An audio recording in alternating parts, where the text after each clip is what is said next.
आइए जानते हैं भाद्रपद माह के शुक्ल पक्ष में पड़ने वाली एकादशी के व्रत, पूजन, शुभ मुहूर्त और महत्व के बारे में। भाद्रपद माह के शुक्ल पक्ष में पड़ने वाली एकादशी को परिवर्तिनी एकादशी के नाम से जाना जाता है।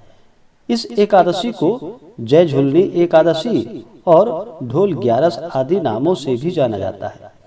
एकादशी का व्रत हर माह के शुक्ल पक्ष और कृष्ण पक्ष की एकादशी तिथि के दिन एकादशी का व्रत किया जाता है। एकादशी का व्रत सभी प्रकार के पाप और ताप को नष्ट करने वाला होता है। जो भी भक्त सच्ची श्रद्धा के साथ परिवर्तिनी एकादशी का व्रत करते हैं, उन्हें वाजपेयी यज्ञ के बराबर पुण्य फलों की प्राप्ति होती है। परिवर्तिनी एकादशी के व्रत में भगवान विष्णु के अवतार भगवान वामन का इसमें पूजन किया जाता है और धर्म ग्रंथों के अनुसार परिवर्तिनी एकादशी व्रत करने से वाजपेयी यज्ञ का फल प्राप्त होता है। पापियों के पाप नाश के लिए इससे बढ़कर कोई अन्य उपाय नहीं। जो मनुष्य इस एकादशी को भगवान विष्णु के वामन रूप की पूजा करते हैं, उससे तीनों लोग पूज्य होते हैं। इस व्रत के बारे में भगवान श्री कृष्ण ने स्वयं युधिष्ठिर से कहा था कि जो इस दिन कमल नयन भगवान का कमल से पूजन करते हैं, वे अवश्य भगवान के समीप जाते हैं। जिसने भाद्रपद शुक्ल पक्ष की एकादशी को व्रत और पूजन किया, उसने ब्रह्मा विष्णु सहित तीनों लोकों का पूजन किया है। अतः इस एकादशी व्रत को अवश्य ही करना चाहिए। इस दिन भगवान करवट लेते हैं।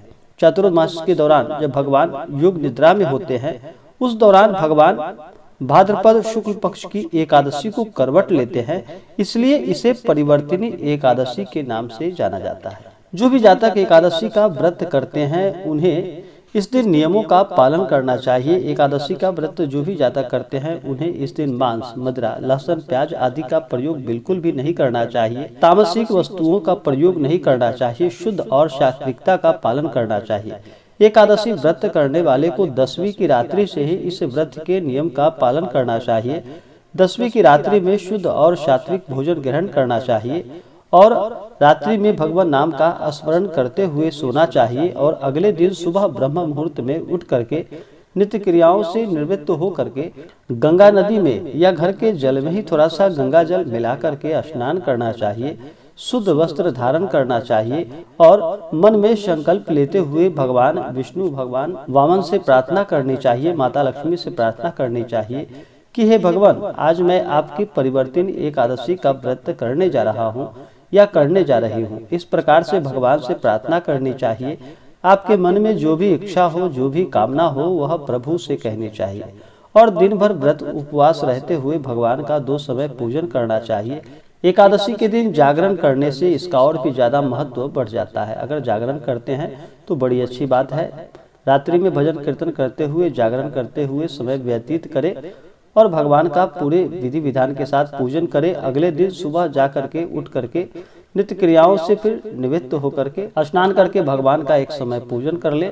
उसके बाद फिर व्रत का पारण समय के अनुसार करे। ब्राह्मणों को भोजन कराए, ब्राह्मणों को दान और दक्षिणा दे, इससे लाभ की प्राप्ति होती है।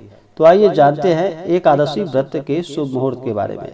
इस बार परिवर्तिनी एकादशी का व्रत 17 सितंबर 2021 दिन शुक्रवार को किया जा रहा है। एकादशी तिथि प्रारंभ समय 16 सितंबर 2021 दिन गुरुवार सुबह 9:38 और एकादशी तिथि की समाप्ति होगी 17 सितंबर 2021 दिन शुक्रवार सुबह 8:09 और एकादशी व्रत का पारण किया जाएगा 18 सितंबर 2021 को सुबह 6:07 से सुबह 6:54 तक इस व्रत का पारण किया जाएगा।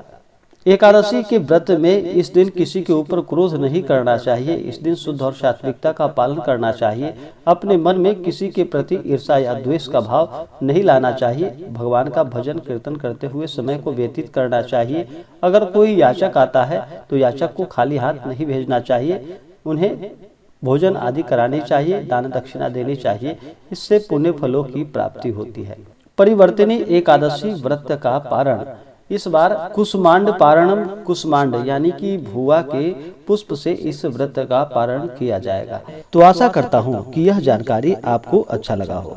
ऐसे ही ज्ञानवर्धक जानकारियाँ प्राप्त करते रहने के लिए हमारे इस चैनल को लाल बटन दबा करके सब्सक्राइब करें, साथ में बेल आइकन घंटी दबाएं ताकि मेरे वीडियो का नोटिफिकेशन आपको समय से मिलता रहे। वीडियो को लाइक और अपने दोस्तों मित्रों में शेयर करें। जय माता दी। धन्यवाद।